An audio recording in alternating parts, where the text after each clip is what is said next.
Welcome back. I am your host, Jessie Towns, and welcome to Keeping Shit Real, a podcast for parents to children with autism, ADHD, and PDA. What can I say? Happy New Year. It is 2026, everybody. How are we all feeling? I hope everybody enjoyed the rest period. Not that we get much rest when you're a fucking parent to a child that it's got additional needs, whether or not they're autistic, they have got ADHD. We don't ever fucking stop, do we? I feel like I actually need a holiday away from my kids now. Isn't that wild? And I've just had literally a month off work. So here we are. I wanted to say thank you for everybody, for starters, for listening, downloading, sharing, liking, commenting, purchasing anything, joining the PDA parent circle.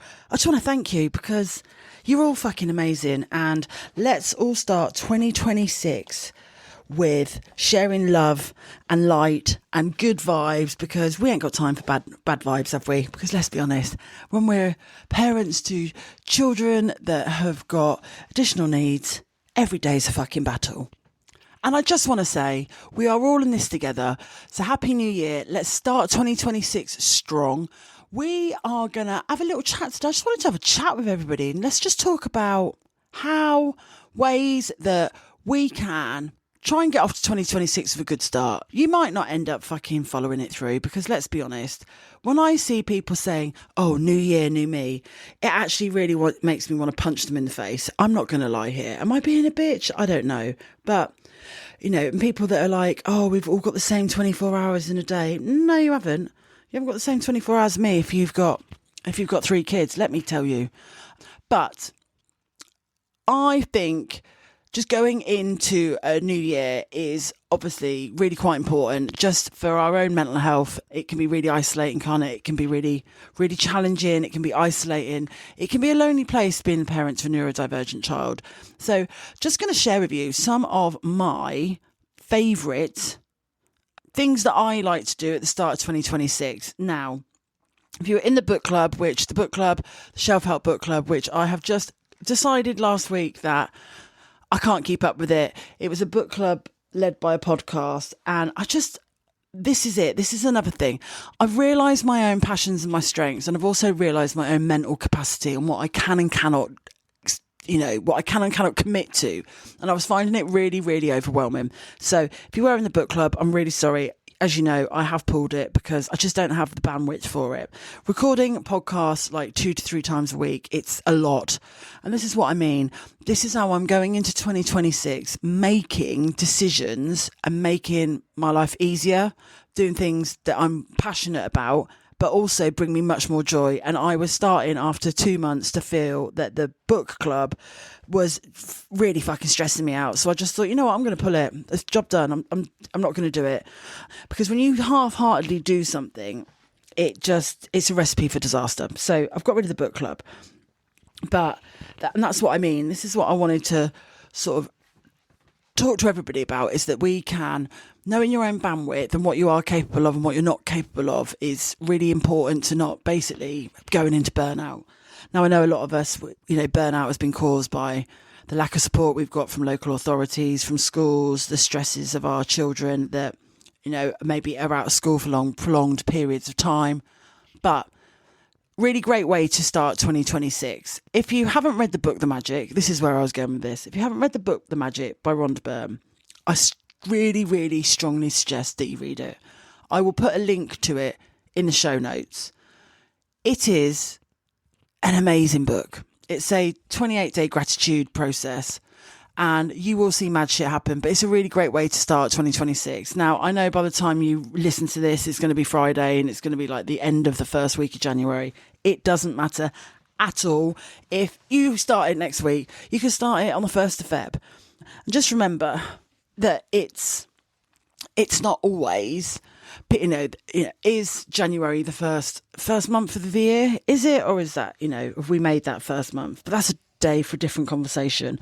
But starting The Magic, good way to start the new year, keep focused. Also, another book that I am reading, which is about Feng Shui. Now, if you don't know what Feng Shui is the Chinese art of how energy flows in your house. Now, I am a firm believer that if my house is messy or disorganized, then it really, really affects everybody in my house. It affects my kids, it affects my husband. Well, it doesn't affect my husband because he doesn't fucking tidy up, but it affects all of us and the environment that we're in. So if you read The Calm and Happy Home by Kimberly Gallagher, it is a way to bring good vibes and energy into your home and also into your life, about how things should be positioned in your house. Feng Shui is a really powerful way to declutter and to put things like kind of in the right places.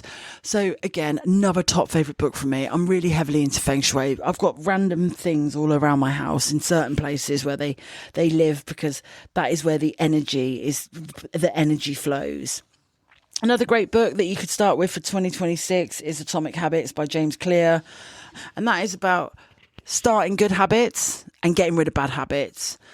Again, I'll put all the links to the books in the show notes so you can join and you can read. I know at the moment on Audible there is a free month that you can get, so you could just pay for a month. I think it's 99p. I don't say it's free, but I think it's 99p and it's unlimited downloads.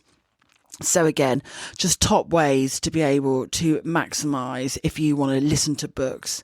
I find audiobooks are so much better, aren't they? You know, you just plug them in and off you go. Love it, love it, love it. But in terms of books, I think that's about it. But don't get yourself all caught up when people are like, oh, you know, I've got all these goals for 2026. If you just survived in 2025, then don't listen to wankers on fucking Facebook and Instagram, because there's nothing, and I say this all the time to the parents in my PDA parent circle, comparison is the absolute thief of joy. And just because somebody's life says that it's perfect on Instagram, it's highly doubtful that it actually is. And I think it's really easy to get caught up in like listening and watching other people's shit. One of my key goals for 2026 is to stop doom scrolling on Instagram. I am absolutely fatal. As you know, I run quite a lot of my stuff via Instagram anyway. So I feel like I've got into this dangerous area of completely over-engaging when I don't really need to be. You know, if I put a post on, I'm always looking to see if it's performed well. And actually, I'm wasted quite a lot of time. So one thing I did do in the middle of December to monitor it was I put on my weekly screen time average notifications on my iPhone. Fucking hell, I am not joking you. I nearly had a cardiac arrest when it came through. It was the week of Christmas. I got the Monday after Christmas. I have been on my phone for 7 hours and 14 minutes on average. Obviously, I do quite a lot of work sometimes off my phone, but it literally nearly tipped me over the edge. And I was like, this shit's got to stop. I could be doing so much more stuff with my life in that amount of time than just scrolling, watching endless things. So that's my goals. I think it's really, really important to set realistic goals. If you want to start 2026, with a bit of a focus, set really realistic goals. An acronym that everybody uses, obviously for those that know me, I work in aviation and I have to do performance reviews every year, and we use a model called SMART. So this is when you're goal setting. So specific, how specific it is. Don't just put, I want to lose 5 stone by December 2026. It's not very specific. The goal should be, I'm going to increase my step count to 8,000 steps a day and go to the gym at least twice a week. That is a specific. A measurable goal. How much are you going to measure it by? Achievable. How achievable is it? Realistic. And time bound. What is the time bound for that goal? So be specific. I think when you go off on a tangent about goal setting, it's because they've not been specific enough. So what you're doing is because it's all a little bit like whoa, all over the shop, you don't end up holding yourself accountable for it because you just because it's not been used smartly. So another top tip. Also, don't worry about people that are like judgy. That's one thing that, for going into 2026, I know it's really, really difficult to be able to decompartmentalize from, like the wankers that we see out and about when their kids are behaving perfect and yours are like having a meltdown because you're refusing to buy them a £17 a week comic, those crappy CBeebies comics. They are the bugbear of my life. I absolutely can't bear it. They drive me absolutely insane. And my kids are obsessed with them. They just think they're like the best. They get drawn into the fact you get all that free shite on the front of it. But I remember when my eldest son, who's nearly 17, when he was like little, I swear they were only about £3, but now they seem to have suddenly become like nearly a tenner. But again, it's just like China's favourite sort of tat. So I'm a bit like, nah, that needs to go. So all that sort of stuff. And it's interesting that people, when you're out and about, the judgment of people, and I'm going to start like not giving a fuck so much, I don't think. That is how I want to just go into 2026. And sometimes I think when you are on the receiving end of what you feel is like a judgy look or, somebody commenting, doesn't matter how resilient you are, it does make you feel like shit still. So making sure that we are going in strong, staying focused. And also if your goal is to just, spend more quality time at home with your kids, then so be it. And this is what I mean. You see it all online all the time. New year, new me. And you just think, oh, fuck off. Because actually, I bet you by the 1st of February, that goal's soon forgotten anyway. So don't beat yourself up. And also, actually, if you've just decided you're not going to do something for somebody or you're not going to do a goal for 2026, who cares? Don't beat yourself up on the fact that you've decided to not do it, because if it's eating up at your energy, then don't bother. It's just your own capacity bucket, and you've got a child who's neurodivergent is so much more important. And another terrible thing that I need to give up in 2026, and I've got so bad at this, vaping. I have become like a savage vapor, and I need to stop it. It is a disgusting habit. And the wild thing is, I used to smoke cigarettes, and I gave up smoking cigarettes before I was pregnant with the twins. And some random day or night, or it must have been a night out, I ended up having a puff and a vape. And I think it's the sweetness of it. I am absolutely fucking obsessed with my vape, and I need to ditch it. My eldest son absolutely hates it. He's constantly moaning at me about it. And it's one of those things. So you need to hold me accountable, people.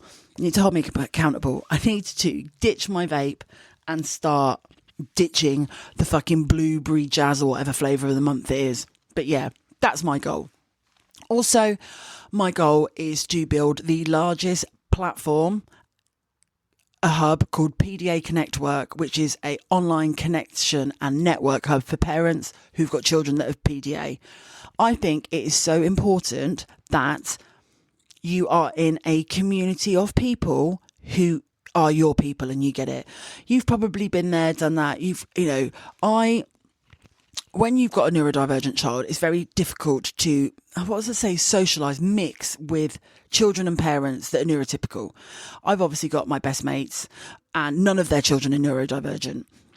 And I do find it difficult when I'm sort of explaining my challenges and, how difficult fucking 3-hour bedtimes are and then being woken up multiple times in the night.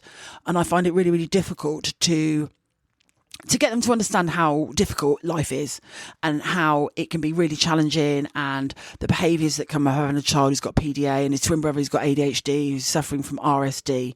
But my PDA Connect Work platform launches on the 1st of Feb, and I am going to tell you, if you are listening to this, you need to subscribe. It's going to be £4 a month. I mean, what the fuck is £4? But it is going to be a global hub where you can connect with parents who have all got children that have got PDA around the world. I'll be organising walk and talks, but there'll be a constant chat forum where you can chat and ask questions. You can meet other parents who all know how fucking wild this journey is. So again, keep your eyes peeled. I'm going to be talking a lot about the PDA Connect work. And I'm very proud of myself for that name, Connect work. I wanted something that was different. But if you are a member of the PDA Parent Circle, don't worry. If you've missed the email, you won't be, it's included in your monthly subscription anyway. But if you're not in the PDA Parent Circle, I cannot tell you the importance of joining the PDA Connect work, because you'll be able to meet people where you live. Doesn't matter if you're in America or Australia, if you're in Europe, the platform is going to allow you to not feel so isolated, not feel so lonely. But that is my other goal. I'm going to build the largest online community for parents and carers for PDA children. Just come and watch me. Also, let's not forget the good old thing of doing forms. It's something that I generally, if I don't want to do something, I will ignore it for months. So I've obviously received Max's DLA renewal form at the end of November, and I've only just started completing it. So I need to finish that. But anything that sort of stresses me out in that respect, I will always avoid like the plague. So yesterday I started doing it. And I'm just going to do a page of it a day, because it just makes it so much easier. And I feel that doing things in small, quantifiable chunks is easier than sitting down thinking, oh my God, I've got all of this to do, because it's really overwhelming, isn't it? And you just feel like, oh my God, there's just too much for me to do. I can't cope with it. So that is what I am going to be doing. And hopefully just being able to just do things without being overwhelmed. I am like the queen of procrastinating, but also hyperfixating on stuff. I'll either go flat out on things for about 2 hours and then I won't touch it again for about 6 weeks. And it's about staying consistent. I think if you stay consistent in everything you do, it's not about doing something all in every day, day in and day out. It's just about keeping it consistent. So making sure that we, as a community, staying consistent. Some days you might just think, oh, sod this, I can't be bothered, I don't want to do it. And that's absolutely fine. But making sure that we can hopefully try and not feel so overwhelmed, because being overwhelmed when you've got a neurodivergent child on top of everything else, because you've been putting stuff off. So that is what I'm going to do. Any form filling in, I'm going to just do maybe 10, 20 minutes of it a day, instead of thinking, oh my God, I've got to sit down and do this now because time's running out. So hopefully I'm going to take all these little things I'm going to do and I'm going to stay consistent. And I do still need to finish the fucking DLA renewal form. And anybody who does this knows that the renewal form, I find, is actually a bit more difficult than the initial one. If you're listening to this, you have thought about DLA, which is obviously disability living allowance for children under the age of 16. And you haven't got a diagnosis. I just want to remind you that you do not need to have a diagnosis to apply for DLA. We applied for DLA obviously 2 years ago in March, and basically Maxie was still not diagnosed. He was just at the end of the pathway when we applied for his ADHD, but his autism diagnosis didn't come until about 6 months after, and we still got allocated it. So it's really, really worth doing. The forms may tip you over the edge, but like I said, don't be trying to do it all in one hit straight away, because you ain't never going to do it. It took me about 2 or 3 weeks actually to collate all the information, and the documents that we provided were an EHCP, a report from school, what else? A doctor referral form, but it was, and we got awarded it. So it's worth doing. Also, I can't stress highly enough how good Send Mummies are. They're on Instagram. They can provide help and support when you're filling in all these really tedious forms. But again, that is how I am going to hopefully not have so much of a car crash for 2026. I'm not going to leave stuff to the last minute and then just lose my mind over it. So we're nearly at the end of this, the first podcast of 2026. I mean, how exciting. I also want to remind everybody that if you are feeling lonely, remember, always DM me on Instagram. I'm always there at the end of a DM. Sometimes you might need to send it me twice in case I forget it, because let's be honest, again, I go through power spats of replying on Instagram. It's like text messages from my mates. I'll either reply instantly or you won't hear from me for about a week. Another thing I should probably do trying to improve. But I think people just get it, don't they? When you're really overwhelmed. I feel like I should set up like an auto response saying sort of, I will reply to your text message within the next 72 to 94 hours, just so people are very clear on where I stand on this. But I just think for 2026 it's so important, like I keep on saying, that if there's something that you really, really want to achieve, just stay consistent. Don't overwhelm yourself with over promising and then under compensation, because it makes you feel terrible if you think, right, I'm going to do this, this and this and this, and then actually you don't achieve it. You feel 10 times worse. So just keep yourself focused and just try and remember that not everybody wants to have goals, and it's absolutely fine also if you're like, nah, I haven't got any goals, my goal is just fucking survive, then that is absolutely fine as well. Just surviving is thriving, let's be honest. And it's sometimes really difficult, more so if you have got kids that are out of school. It's really, really hard to be able to get anything done.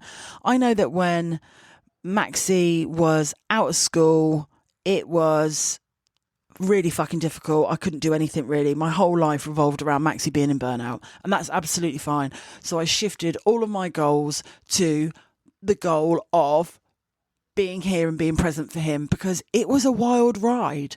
And if you are in that circumstances at the moment where your children are out of school, you're fighting your local authority, you probably will not have the bandwidth to do absolutely fucking anything else apart from being with them. Because if they're in PDA burnout, you can't do much around them anyway, because it is chaos. And it's really, really difficult to be able to have a life outside of the home when you have got a child who has got PDA and is in burnout. So don't beat yourself up. Don't think, oh my God, I'm a terrible fucking mum. It is not about that. It is about the fact of knowing your own mental capacity. And actually, I took a back seat for a good couple of years when Maxie, because I knew deep down that if I was to try and do anything else, it was probably going to tip me over the edge and I was going to have a nervous breakdown. So if 2026 is the year where you sit back, you survive, then also that is fine. I say it all the time, comparison is the thief of joy. Don't compare yourself to everybody else. I mean, I really wanted to run the Chicago Marathon last year, and I had all these goals and things. I'm going to, because last year was really the first year that I got my life back after, Maxie being out of mainstream education, and then getting his specialist school place. But actually there was so much other stuff going on, and I really, really wanted to run the Chicago Marathon. And then the reality was I just didn't have the time for it, and there's a part of me, I just couldn't be fucking bothered either. So I shelved it. And will I run another marathon? I don't fucking know. I'd like to, but I'm 46 next week. My knees aren't quite what they are. The perimenopause has come and smashed me in the face. If I don't achieve it, it's absolutely fine. But I am going to apply for the New York Marathon next month. So fingers crossed. If I get it, I'll do it. If I don't, listen, I ain't going to cry. It's a goal that I would like to do at least once more in my lifetime. And I feel like I'm not getting any younger. So I do feel that it's a thing that I need to do more prominently than not. However, I'm also totally aware that I am a complete realistic person. And also, I always see a lot of things as a sign. Like if I don't get my place in the New York Marathon in the ballot, then fuck it. I'm not going to go and sign up and get a charity place, because then I've run marathons before where I've got a charity place, and it's really stressful trying to raise the money. Don't get me wrong. I have done two marathons, which were charity entries, and like the charity fundraising is like £4,000 to £5,000. I mean, that is a fucking stress. And I already know that, yes, I want to run another marathon, but the reality is I don't have the bandwidth for doing fundraising activities.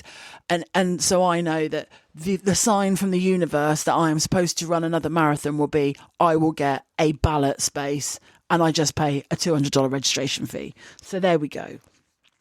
I'm going to sign off now. And it is Wednesday, the 7th of January, and I've just looked at my watch and it's 11:11. What a time to finish the podcast. So that's it, really. Thank you for listening.